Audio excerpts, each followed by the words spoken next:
예, 오늘은 지난주에 이어서 이제 세례요한이라는 이런 주제를 가지고 함께 말씀을 나누고자 합니다. 하나님을 믿는 신자가 보일 수 있는 가장 신자다운 모습은 무엇일까? 이런 생각을 아주 오래전부터 해봤습니다.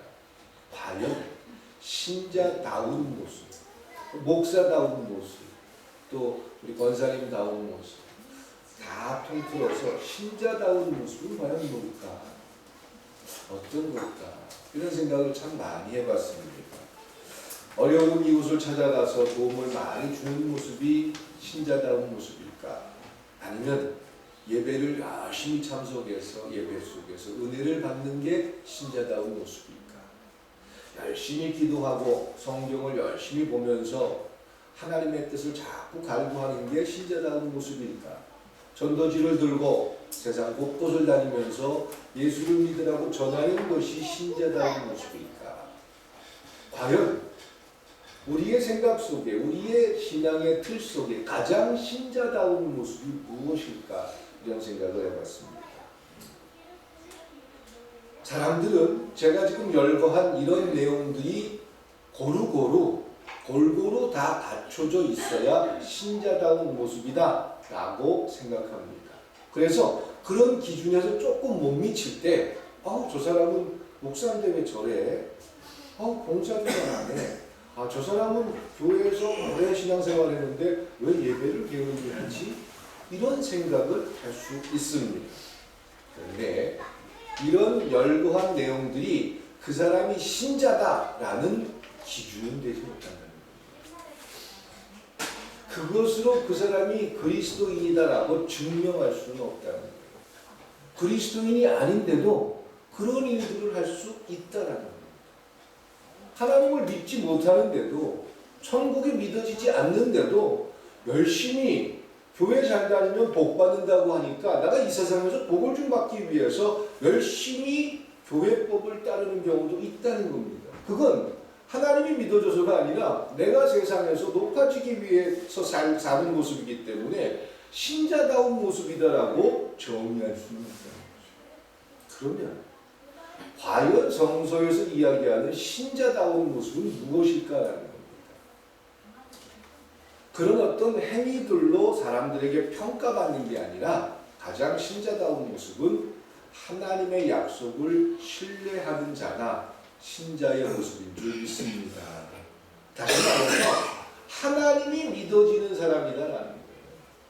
하나님이 살아계시다는 것을 마음속에서 그럼 하나님의 약속이라는 게 뭡니까? 다른 것도 없습니다.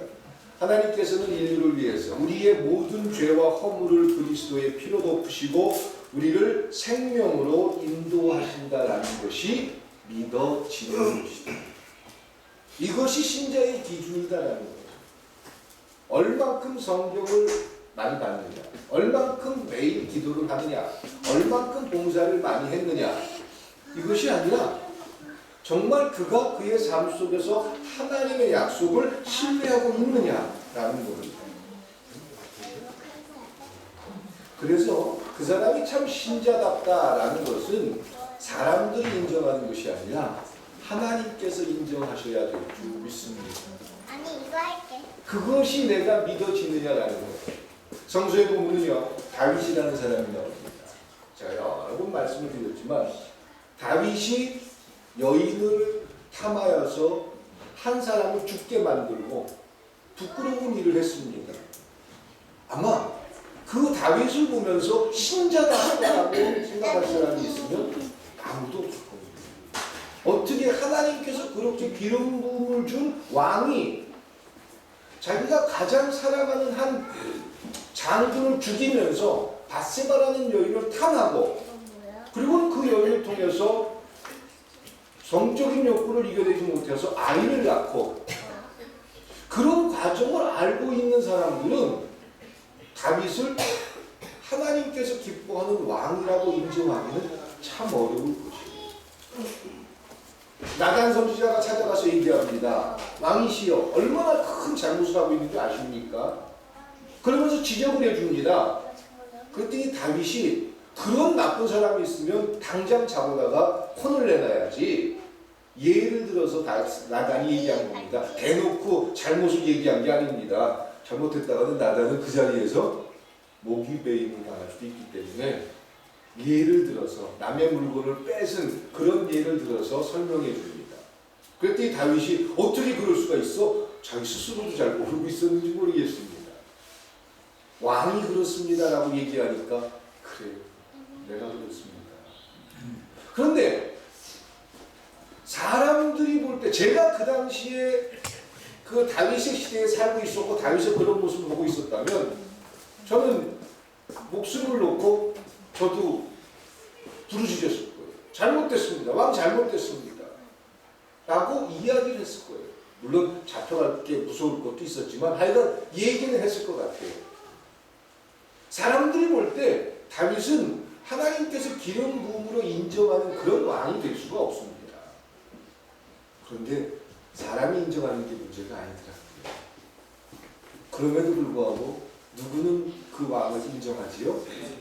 하나님께서는 우리가 그 당시에 다윗이 살던 시대의 백성들이 어떻게 생각하는 것과 상관없이 다윗의 눈물을 보시고 다윗의 회개를 받아주셨고 다윗을 여전한 왕으로 삼아주십니다.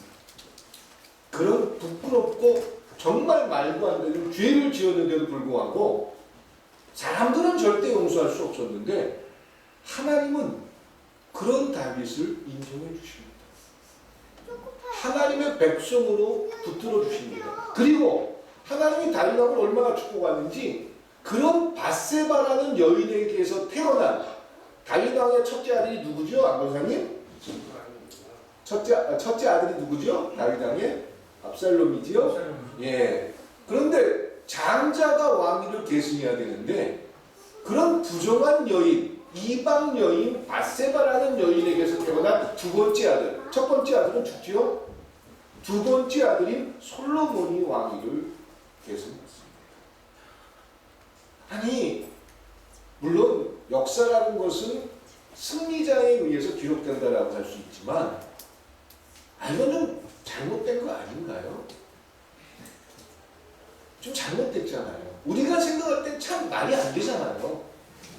그런데 하나님은 다윗을 하나님의 백성으로 인정했고 하나님이 그의 모든 부끄러움조차도 덮어주셨기 때문에 하나님은 다윗이 어떤 모습으로 살았느냐 보다 그가 어떤 과정과 어떻게 사느냐에 대해서 다시 말해서 끊임없이 그의 중심을 보고 있으셨다라는 겁니다.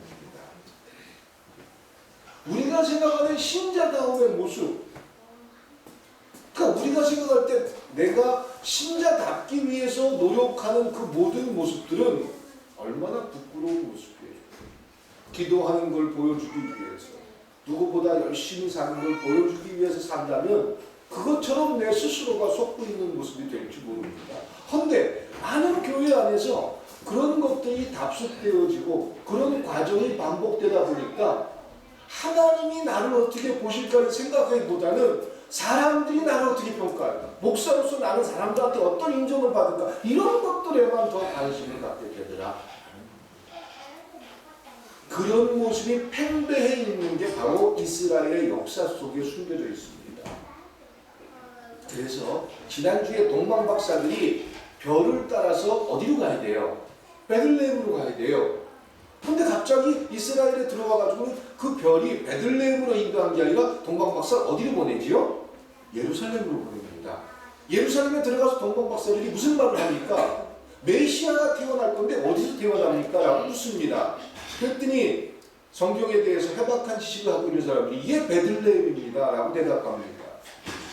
그리고는 그 질문 때문에 예루살렘은 소송하는 일이 벌어집니다. 헤롯은 왕이었습니다. 헤롯의 아들이 있습니다. 근데 새로운 왕이 태어난다는 얘기에 헤롯은 깜짝 놀라고 그 당시 종교 지도자들도 깜짝 놀라게 됩니다. 이 말은 무슨 말입니까? 그들에게 동방 박사가 예루살렘에 들리고 동방 박사가 그런 말을 하게 한 것은 하나님께서 이스라엘 백성들 그 당시에 열심히 신앙생활을 하고 하나님을 잘 섬긴다고 고백했던 그 이스라엘 백성들을 향해서 하나님의 선언입니다. 무슨 선언이요? 너희는 내 백성이 아니라는 거야. 그런 모습을 내가 기뻐하지 않는답니다. 이것을 동방박사가 찾아가서 선언하게 하신 겁니다. 너희들이 생각하는 신앙인의 기준, 그리스도인의 모습, 너희들은 그것을 생각하면서 살았는데 그게 아니에요. 신자다운 모습이 그게 아니랍니다. 이것을 동방박사들을 통해서 소동이 일어날 정도. 그럼 그 당시에 선민이라고 생각했고 하나님 앞에 제사도 잘 드리고 11조 생활도 열심히 잘하는 그런 이스라엘 백성들에게 동방박사의 질문은 너희는 하나님 백성이 못돼 그렇게 해가지고는 이건 굉장한 도전입니다. 갈등입니다. 그러면 그 다음에 질문이 생겨야 됩니다. 그러면 어떻게 하는 게 하나님 나라의 백성다운 모습입니까? 어떤 게 진짜 그리스도인 신자다운 모습이겠습니까? 라는 질문입니다. 그 신자답다는 그 신자다운 모습을 이 땅 가운데 드러내면서 살라고 하나님께서는 구약시대부터 지금까지 이 세대를 향해서 사람을 보내셨습니다. 그게 누구냐면 바로 선지자. 선지자가 이 땅에 있는 이유는요, 하나님의 백성들이 하나님의 백성답게 살라고 하는 하나님의 말을 전하기 위해서입니다. 그럼 여기서 오해가 생길 수 있어요. 세례 요한을 선지자라고 이야기하죠. 지금을 살아가는 이 세대 속에도 목회자들을 향해서 선지자라고도 이야기하는 겁니다. 그러면 목사 말을 잘 들어야 된다. 목사한테 대항하고 반하면 안 된다. 제가 이 얘기를 하려고 합니다. 이 시대를 향해서 하나님의 백성다운 모습을 보여주기 위해서 하나님은 하나님의 백성들이 선지자가 되기를 원하신다. 목사가 선지자가 아니라 모든 하나님의 백성이라면 이 땅 가운데 선지자의 모습으로 살아갈 수밖에 없다. 베드로전서 2장 9절에 보면 이런 말씀이 있습니다. 오직 너희는 택하신 족속이요 왕같은 제사장들이요 거룩한 나라요 그의 소유된 백성이니 이는 너희를 어두운 데서 불러내어 그의 기이한 빛에 들어가게 하신 자의 아름다운 덕을 선전하게 하려 하심이라. 이렇게 선언해 주십니다. 이 말은요, 교회의 중직에 있는 장로님들이나 목사들이 선지자다가 아니라 모든 하나님의 백성들, 그리스도의 보혈을 믿고 천국이 믿어지는 모든 사람들이 선지자의 일을 감당하게 될 것이다 라는 것입니다. 모두가 다 왕같은 제사장이요 모두가 다 하나님 나라의 백성이다. 이것을 베드로를 통해서 선언해 주신 것입니다. 그렇다면 이 땅 가운데 참된 신자의 모습, 그러니까 하나님의 백성다운 모습, 이걸 지금 교회 일을 잘하거나 성경을 열심히 보거나 전도하러 다니거나 이런 것들이 아니고 하나님의 약속을 믿는 게 하나님의 백성이라고 하는데, 그럼 그것을 이 땅에 증명하는 게 선지자라고 하는데, 그럼 어떻게 하는 게 선지자다운 모습일까라는 겁니다. 계속해서 왜라는 질문 속에 찾아갑니다.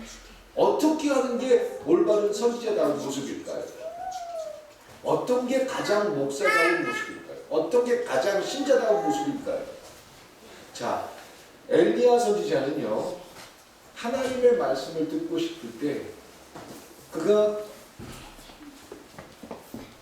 늘 하는 반복된 습관들이 있습니다. 그것은 하나님에게 하나님의 뜻을 물어봐서 하나님의 말씀을 세상에 전할 때 찬양을 하고 악기를 다루는 그런 사람들을 부릅니다. 그래서 찬송을 듣고, 다시 말해서 예배 시간에 찬양대가 있고 성가대가 있는 것처럼 하나님의 영이 그에게 임하기를 기대하는 마음으로 기도할 때 찬송가를 듣고 또 찬양하는 팀이 있을 때 그런 영적 감흥이 빨리 왔습니다. 그래서 엘리야는 그런 시간을 통해서 하나님의 소리를 듣고 하나님의 뜻을 알게 되고 그것을 세상에 선언하고 발표하는 그런 일들을 했습니다. 다시 말해서 선지자는 하나님의 생각을 들은 사람들이 그 하나님의 생각을 세상에 전하는 게 선지자예요. 그럼 오늘날 살아가는 그리스도인들에게 선지자적인 모습이라는 것은 성령 하나님께서 우리 마음속에 주인이 되어주셔서 성령을 통한 하나님의 일이 이 땅에 실현되는 것이 선지자의 역할인 줄 믿습니다. 다시 말해서 내 삶의 주인이 내가 되는 것이 아니라 내 삶의 주인이 하나님이 되실 때 선지자의 모습이 드러나게 된다라는 겁니다. 아마 교회를 다니면서 여러분들은 많은 이야기를 들어보셨을 거예요. 예수 믿는 사람들, 세례받고 하나님의 자녀가 된 사람들, 그들에게는 무슨 충만이 있어야 된다? 성령 충만을 받아야 된다. 아마 기도를 하면서도 성령 충만 받아야 된다는 그런 도전을 받으면서 끊임없이 기도를 해보셨을 거예요. 그런데 교회 안에서 이 성령 충만을 오해를 잘못 생각했어요. 그러니까 성령 충만 받으면 좋은 일이 생긴다는 홍보를 너무 많이 했어요. 성령만 받으면 조교사님 병이 난다고 했어요? 안 난다고 했어요? 성령을 못 받아서 병이 못 난 거죠? 이렇게 사람들을 만들어놨어요. 성령 받으면 사업을 망했다가도 성령 받으면 사업이 잘 됩니까? 안 됩니까? 김영주 선생님 사업 잘 돼야 안 돼요? 성령 받으면 충만하면 고마워요. 그렇게 되면 지난 10년 동안의 교육이 잘못되지 않아요. 그런데 여러분들 조건사님 사업 망했던 사람이 교회 와서 열심히 기도해서 성령 충만하면 사업 잘 됩니까? 안 됩니까? 그런 얘기를 계속 들었죠. 네. 부인이 집을 왜 뭐라고 그러죠? 집 나가는 거? 가출했어요. 그 남편이 교회 와가지고 성령 충만하게 기도를 했어요. 그럼 그 부인이 돌아옵니까? 안 돌아옵니까? 그래요. 그러면 성령 충만을 받는다는 것은 내 주머니 속에 내 포켓에다가 뭘 넣는 거예요? 내가 원하는 걸 다 이룰 수 있는 뭘 넣는 거죠? 도깨비 방망이를 하나 넣는 거잖아요. 그 사람들은 성령 충만되면 그런 능력을 받아가지고 도깨비 방망이 같은 그런 요술 지팡이를 하나 얻는 거라고 생각해요. 그리고 교회가 그렇게 만들어놨어요. 그러니까 성령 충만을 오해하는 거예요. 성령이 충만해진다는 것, 내 속에 하나님의 영이 충만한다는 것은 내 속에 하나님의 영이 충만하기 때문에 하나님의 뜻과 하나님의 일들이 진행될 줄 믿습니다. 그 하나님의 일이 병 낫는 일에 연결될 수 있고 병이 낫지 않고 하나님께서 병을 계속해서 있게 하는 것도 하나님의 뜻일 수가 있고 그 결정은 하나님이 하시는 거예요. 물론 바람은 내가 사랑하는 사람이 빨리 병을 낫게 하는 게 바람이지만 하나님의 결정은 그렇지 않을 수도 있어요. 그런데 하나님의 결정이 병이 낫는 것이 아니라고 한다면 그걸 받아들이는 게 성령 충만한 자의 모습인 줄 믿습니다. 그러니까 성령 충만함을 받지 못했기 때문에 병이 낫지 않는 게 아니에요. 성령 충만함을 받지 못했기 때문에 사업이 잘 안 되는 게 아닙니다. 성령 충만함을 받지 못했기 때문에 가출한 부인이 돌아오지 않고 이런 일들이 아니라는 겁니다. 그런데 그렇게 스스로를 세뇌시키고 그것이 신자다운 모습이고 그렇게 해서 만약에 참 교회 일을 헌신하고 하나님의 일을 위해서 희생했는데 세상 말로 복을 못 받았어요. 사업도 어렵게 되고 사업도 잘 안 되고 이렇게 됐어요. 그러면 나는 성령의 능력을 못 받았나 봐. 하나님께서 나를 사랑하지 않나 봐. 그래서 사람들 앞에 자기 자신을 드러내지 못합니다. 나는 능력을 못 받은 사람이 되어버립니다. 성령 충만하는 그런 게 아닙니다. 예수님께서 겟세마네 동산에서 기도할 때 하나님의 뜻을 수용하자 성령이 그 마음속을 가득 채웁니다. 자, 이제 하나님의 뜻을 알게 됐어요. 하나님의 뜻을 받아들였어요. 그러면 기도를 더 이상 해야 됩니까? 안 해야 됩니까? 하나님의 뜻을 알았어요. 하나님의 결정을 알았어요. 그럼 기도 끝이잖아요. 여러분들이 하나님 앞에 물어봐요. 하나님, 내일 내가 햄버거를 먹을까요? 먹지 말까요? 그랬더니 하나님이 내일은 햄버거를 먹지 마라. 이렇게 대답을 해주셨어요. 나는 햄버거 먹고 싶은데 햄버거 먹지 말래요.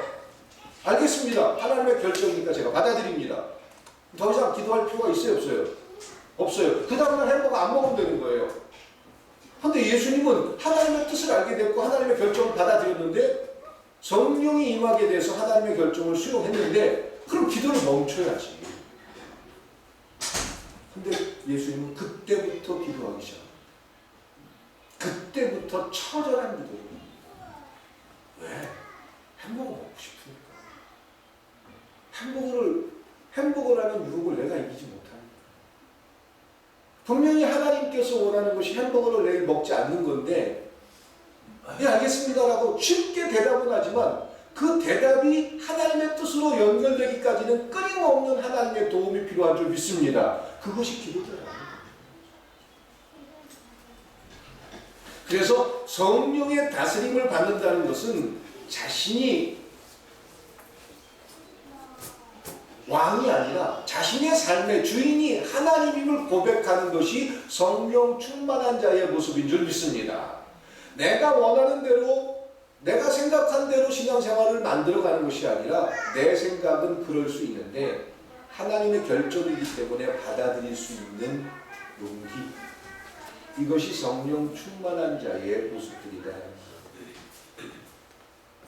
기도 많이 해가지고 성령 받으니까 사업이 잘 됐더라, 병이 났더라, 이런 걸로 증언하는 게 아니다라는 것입니다. 그래서 사도행전에도 성령이 임하면 너희에게 권능이 임할 것이다. 이 권능은 마술사가 가지고 있는 그런 권능이 아닙니다. 내 삶에서 주인이 하나님임을 고백하는 과정이 하나님의 능력이요 권능인 줄 믿습니다.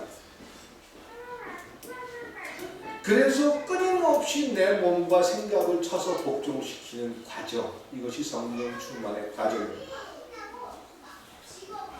그렇지 않으면, 그렇게 성령 충만하지 않으면 끊임없이 내 의가 드러납니다. 내 생각이 자꾸 나옵니다. 그래서 하나님이 주는 생각에 자꾸 회방을 합니다. 하나님이 주는 생각 중에 가장 중요한 생각이 있다면 그게 무엇인지 아십니까? 여러분들이 살아가는 전 삶에서 전체 모습 속에서 천국과 지옥이 이루어지는 겁니다. 여러분들 천국을 믿습니까? 여기 앉아있는 모든 분들 다 천국에서 다시 만날 수 있게 되기를 주님의 이름으로 축원드립니다. 지옥은 이따 가면 안 되잖아요. 그렇죠? 지옥은 무서운 데잖아요. 지옥은 존재하거든요. 근데 신자인지 아닌지 나타나는 모습은 여러분들의 삶에서 여러분들의 부인이, 여러분들의 남편이 이 사람 진짜 천국 있는 거, 천국이 있다고 믿으면서 사는 것 같아. 이건 옆에서도 보여집니다.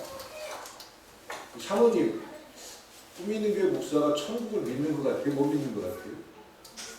믿는 것 같아요? 없습니다.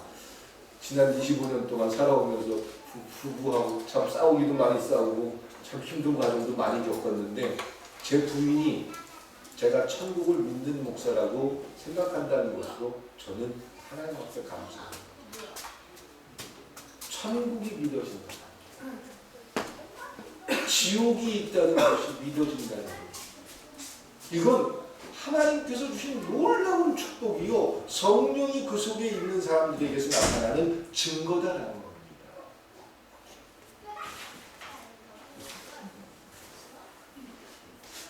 지옥과 천국이 믿어진다는 것. 천국 가면은 목사님 때문에 산이 클까요? 우리 신집사님하고 나하고 둘이 천국 가면 누구 산이 더 클까요? 묻었어요. 아이, 예. 이런 생각을 참 바꿔드릴게요. 사람들은 천국은 예수 믿으면 다 가니까 천국에서 누가 더 크고 누가 더 좋은 집에서 살고 누가 더 넉넉하게 살까, 이런 것들에 대해서 관심이 많습니다. 그런데 하나님이 온 우주 만물의 주인이셔요. 그리고 천국이 지금 우주라는 이 공간이 얼마나 큰지 아세요? 여태까지 살았던 모든 인류 몇백억 명? 몇천억 명? 몇조억 명 되겠죠. 근데 우주에 있는 별을 다 세보면은 그거보다 못할 것 같으세요? 우주를 셀 수가 없어요. 그럼 지구는 지금 우주에서, 다른 우주에서 지구가 보입니까? 안 보입니까? 예? 안 보입니다. 지구는 빛을 내는 별이 아니기 때문에 보이지 않습니다. 지구, 그러니까 태양 주변에 행성이 지구라는 행성, 화성이라는 행성, 이런 행성들이 있어요.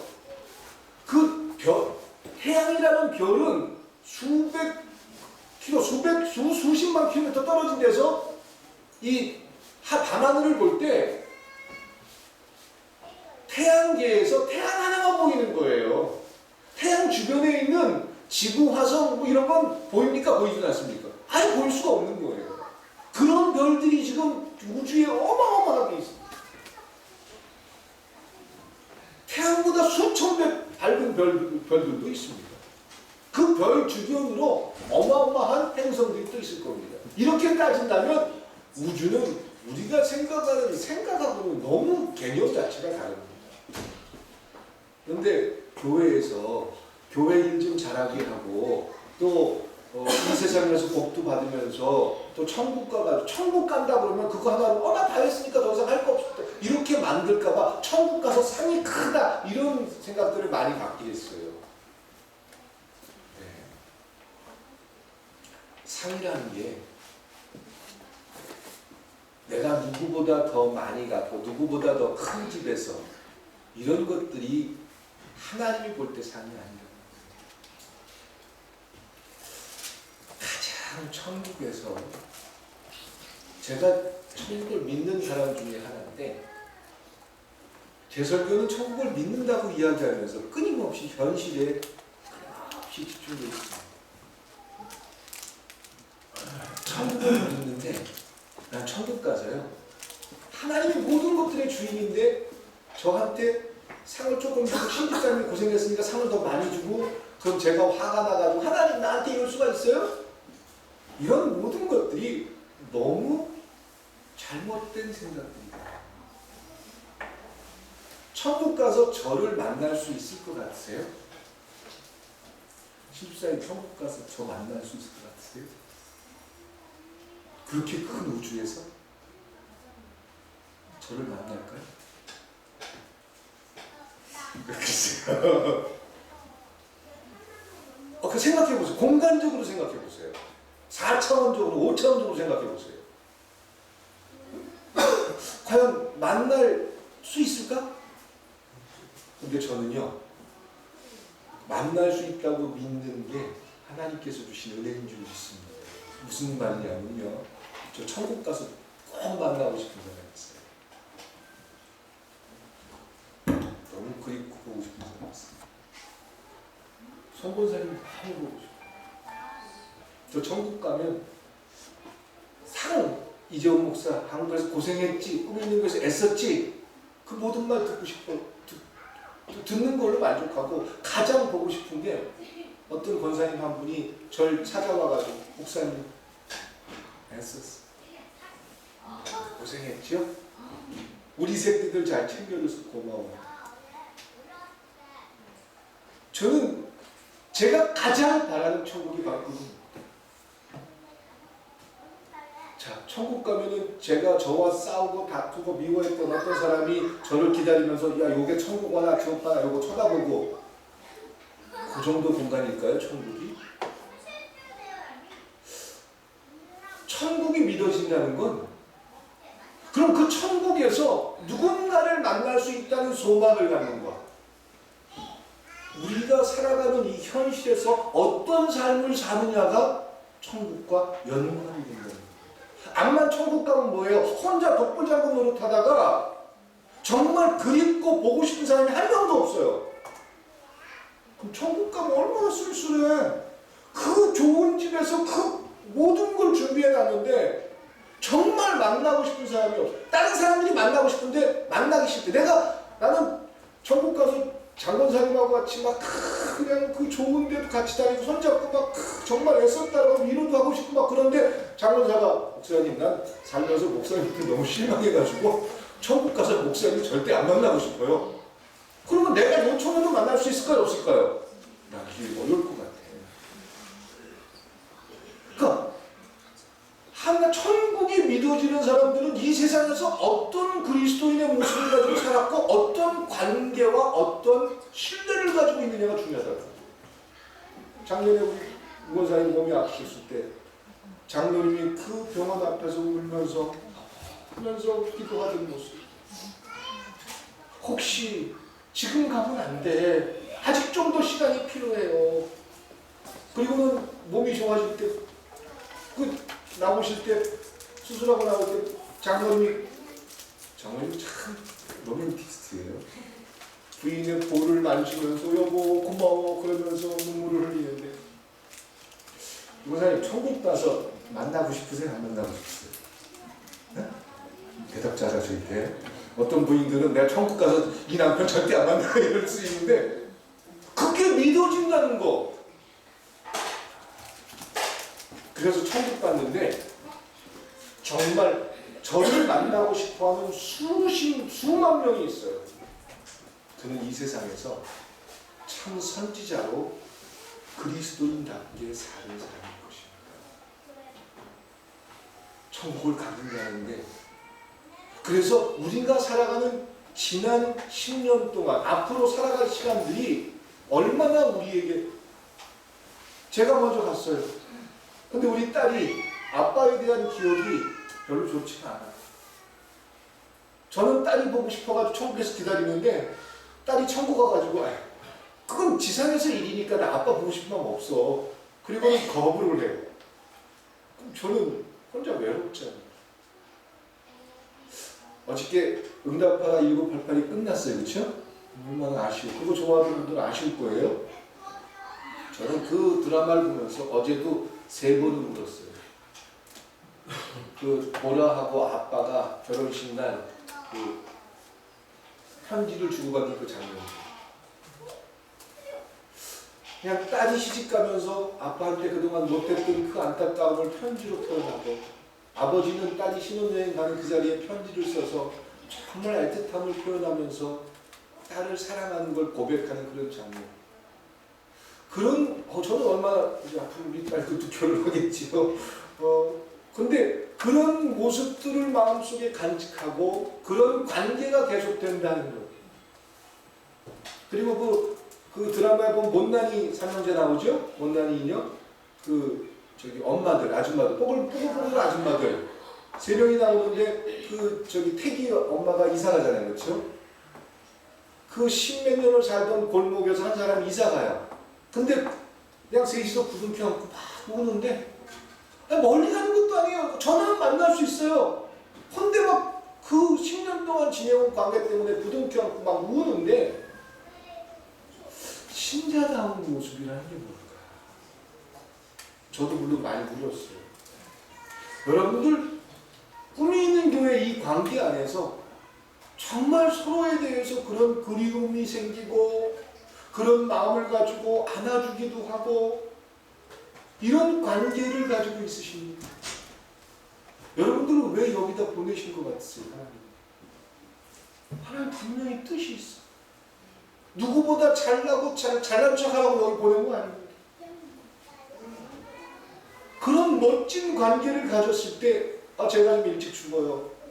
장로님이 나중에 오셔가지고 이 목사님 하면서 천국에 찾아올 때 장로님 그러면서 부둥켜 안았을 때 그것이 지금 우리의 현실에서 관계나 신뢰를 통해서 쌓아질 수 있다는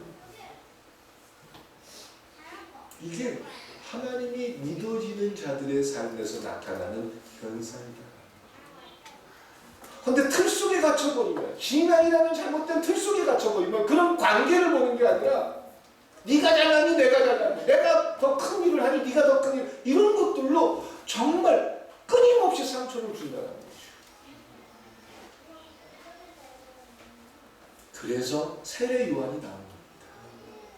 마태는 세례 요한을 등장시켜서 이 세례 요한이 왜 광야에서 외치게 했는지에 대해서 규명하는 것입니다.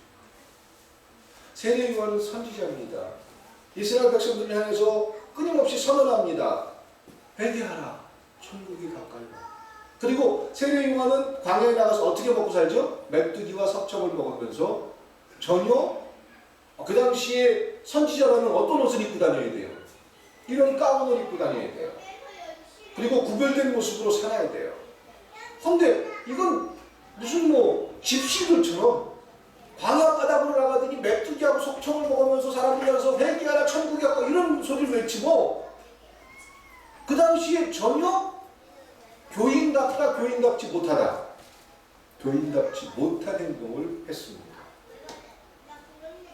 이상한 사람이에요. 그런데 그 이상한 사람이 선지자라는 거예요. 천국과 지옥이 믿어지는 사람이라는 거예요. 그의 입에서 하나님의 말씀이 증언되고 있습니다. 그러면 천국이 믿어지는 사람은 무조건 광야 저기 사막에 가가지고 메뚜기와 석청을 먹으면서 회개하라 세례를 주고 이렇게 살아야 됩니까? 라는 질문을 가지고 있어요. 왜 그렇게 했는지를 생각해 봐야 하는 겁니다. 세례 요한이 광야로 나간 이유는 더 이상 그 당시에 열심히 교회 다니고 신앙생활했던 그들을 향해서 하나님의 백성들은 그런 모습이 아닙니다. 예배를 드리지 말거나 더 이상 봉사하지 마십시오 이 말이 아닙니다. 그런 사고방식을 버려야 합니다. 어떤 사고방식? 내가 예수 하나님을 위해서 이렇게 헌금도 많이 하고 봉사도 많이 했는데 나는 누구보다 큰 데 올라가야 되고 누구보다 높아져야 되고 내 명은 꼭 나야 되고 내 스스로가 하나님이 되어서는 안 됩니다. 그 생각을 벗어버리십시오. 그 생각을 벗어버리고 방해하 놓으십시오. 그리고 진정한 하나님과의 관계를 회복하십시오. 그리고 다시 되돌아가서 여러분들의 삶의 현장에서 천국과 지옥이 믿어지는 자로 사십시오. 우리 김도영 집사는 아버지가 천국을 믿는 사람처럼 보여요? 안 믿는 사람처럼? 그래가지 마. 소신. 내 자녀가 조승혜 집사님 큰아이가 우리 엄마는 지옥과 천국을 믿는 사람처럼 생각할까요? 헷갈릴까요? 왜 그럴까요? 가장 중요한 것은 내 속에 하나님의 은혜가 임해서 천국과 지옥이 믿어지는 겁니다. 제가 딸한테 한번 물어볼게요. 대답 잘해야 돼요. 예진아, 예진이가 생각하는 아버지는 천국과 지옥이 있다고 믿는 것 같아? 안 믿는 것 같아? 대답을 믿는 것 같아요. 저 3월 달에 미국 영주권 나옵니다. 저희 집사람 10년 전에 이미 10몇 년 전에 준비됐던 겁니다. 그런데 포기했습니다. 저는 어릴 때부터 꿈이 미국에서 사는 거였어요. 미국에서 공부하는 거. 대학교 4학년 때 제가 총학 나가면서 이진영 씨가 제 참모이기도 했습니다. 근데 그 당시에 너무 앞서 있는 상생이라는 단어를 가지고 프레임을 만들어 보다 보니까 학교 측에서 저한테 굉장한 제안을 했어요. 제발 총학만 하지 마라. 그러면 미국의 웨슬리 대학하고 하버드 대학을 저한테 보내주겠다. 학교에서 그 당시 박설봉 이사장이었는데 학교에서 모든 비용을 다 제공하고 미국에서 목회할 수 있는 것까지 다 해주겠다. 이런 예약까지 다 받았습니다. 그런데 제 자신이 포기했어요. 전 그렇게 못합니다. 제가 만나는 수많은 동료 목사들, 동료 이웃들, 그들 앞에 저는 배신자가 될 수 없었습니다. 전 꿈이 미국 사는 거였는데 우리 식구들, 저희 아버지, 어머니, 동생 다 미국 사는데 저만 여기 살아요. 그래서 저희 아버지가 신청해놨어요. 영주권이 3월 달에 나오냐. 그래서 결정 났다고 12월 달에 연락이 왔어요. 어떻게 할 거냐고 최종적으로 아버지가 물어보시더라고요. 저 안 갑니다. 저 여기서 목회해야 됩니다. 그리고 포기했습니다. 왜 그랬는지 아세요? 저요, 천국이 믿어져요. 하나님께서 주신 사명이 뭔지 저는 믿어져요. 저는 그것 때문에 제 삶이 지금 힘들고 좀 어려운 과정도 겪는데 돈 별거 아니에요. 나중에 하늘나라 가서 목사가 상 크게 받을 거니까 저 보고 싶은 사람 볼 수 있잖아요. 그렇게 꿈이 있는 교회 하면서 큰 힘이 됐고 사랑받았던 선교사님 만났어요. 그분 돌아가실 때 병원에서 아마 기억들 하실 거예요. 저는 기도하는 가운데 하늘문이 열리면서 불병거가 내려와서 그분을 태우는 걸 봤어요. 저는 그분이 거기 계신다고 저는 믿어요. 제가 올라갔을 때 원사님이 우리 막둥이 결혼식 주례도 그렇게 잘해주시고 우리 손주들도 잘 봐주시고 꿈 있는 교회 그 성도님들 잘 끌어주셔서 고마워요. 그러면서 송목사님이 제 손을 꽉 잡아주면 전 그게 믿어지기 때문에 지금 다른 어떤 것들 나를 위한 어떤 쾌락보다는 하나님이 주신 사명이 더 크다고 믿으시는 겁니다. 그렇기 때문에 이것이 내 삶에서 자꾸 드러나게 될 때 저는 선지자처럼 살아요. 비로소 선지자가 되어집니다. 제가 하나나라 갔는데 저를 보고 싶어 하는 사람이 아무도 없어. 목사님 너무, 그러니까 가영양이 옛날에 그랬죠? 목사님 말을 참 함부로 하신다고? 그런 생각을 계속 굳어져가지고 죽었는데도 가영 제자가 목사님 보고 싶어. 나 선영이하고 장로사 보고 싶은데 목사님 안 보고 싶어. 그러면은 전 보고 싶은데 얼마나 서운해요. 천국에 갔는데 저는 가장 큰 사람이 뭔지 아세요? 저를 알고 저하고 사랑을 나눴던, 저하고 좋은 관계를 맺었던 응팔에서 그 뽀고리 아줌마들이 서로 부둥켜안고 막 우는 것처럼 그러니까 누구 한 사람 올 때 그냥 뛰어가가지고 제가 먼저 가 있다면 저 우리 집사람 보고 싶을 거예요. 우리 집사람 나중에 죽겠죠? 나보다? 어떻게 먼저 죽을까? 몰라. 그건 아무도 모르죠. 하여간 내가 먼저 가 있는데 저희 집사람이 와. 근데 너무 남편을 그리워하고 사모했어. 보고 싶었어. 천국에 갔는데 내가 먼저 탁 자리 잡고 있어. 뛰어가가지고 여보 애썼지? 고생했어. 저희 딸들이 아빠를 되게 보고 싶어요. 먼저 갔거든요. 그리고 하다가 천국에 왔어. 뛰어가가지고 야 예슬아 그러면서 안아줘. 이게 믿어지고 있다니까요. 이게 믿어지기 때문에 하나님이 주는 생각이 내 삶에서 정말 중요하다라고 생각해요. 어떤 부귀영화, 어떤 편안함, 어떤 내 소망보다 더 중요한 게 그래서 여러분들의 삶, 현장의 삶에서 얼마나 좋은 관계, 좋은 신뢰, 좋은 모습을 가지고 사느냐가 중요하다는 거죠. 여러분들 주변에 얼마나 많은 친구들이 있습니까? 정말 가슴을 나누는 거 그리워하고 그리고 염려해주고 사랑해주고 끊임없이 뒤에서 기도해주고 목사가 팀장님을 위해서 기도 얼마큼 할까요? 왜 그렇게 하죠? 우리 교회 장로님이죠. 최고의 장로. 늘 제 기도의 첫 번째는 김장로님입니다. 하나님 아시지요. 눈물도 아시고 고통도 아시지요.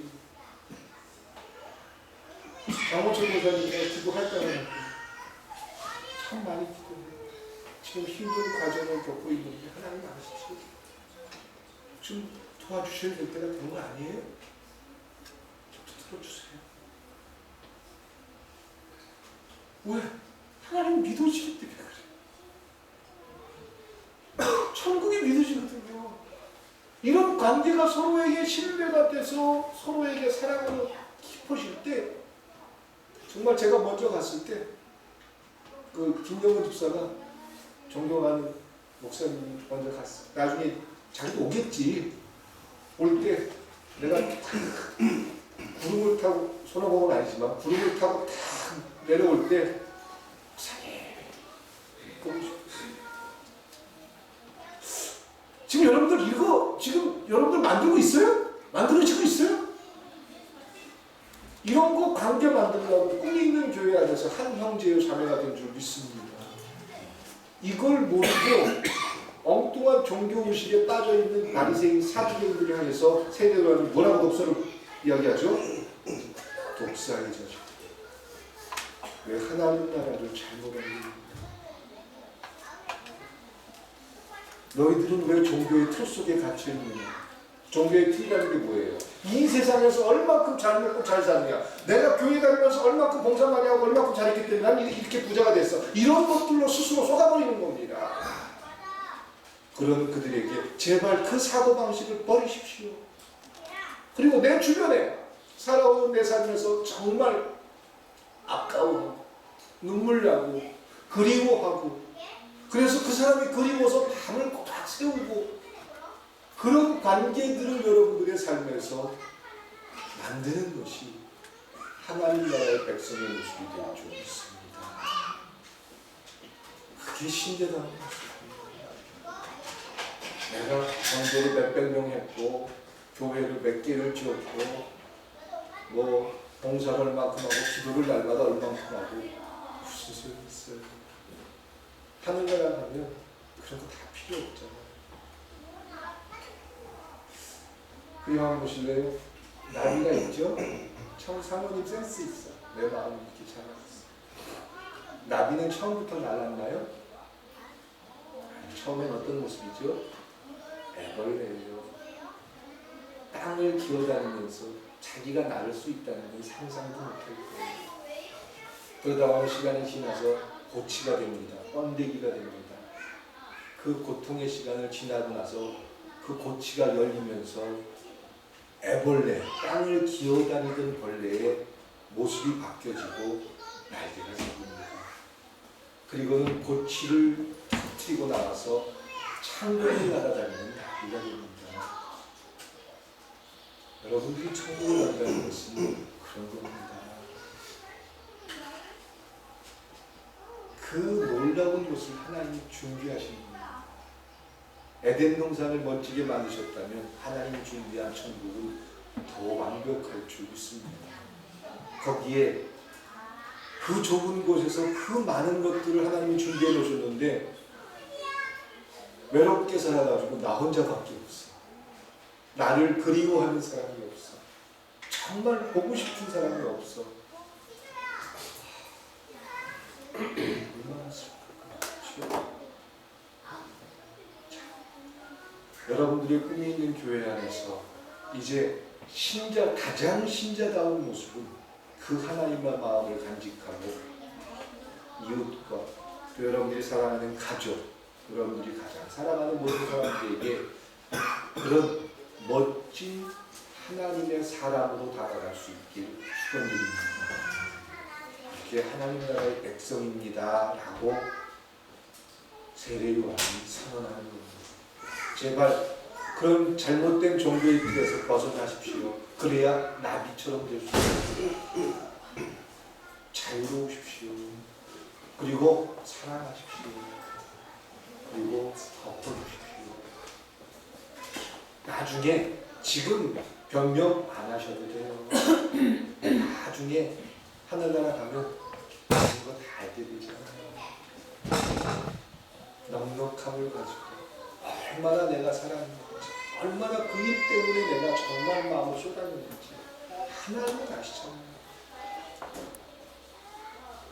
하나님의 백성으로 나타나는 모습이 되고, 여러분들의 삶에서 2016년도에는 그 음판에 나오는 원단이 아줌마들이 서로 부둥켜 안고 아껴준 것처럼 여러분 모두가 염려하고 배려하면서 아껴주고 사랑하는 삶이 될 수 있게 축원드립니다. 기도하겠습니다.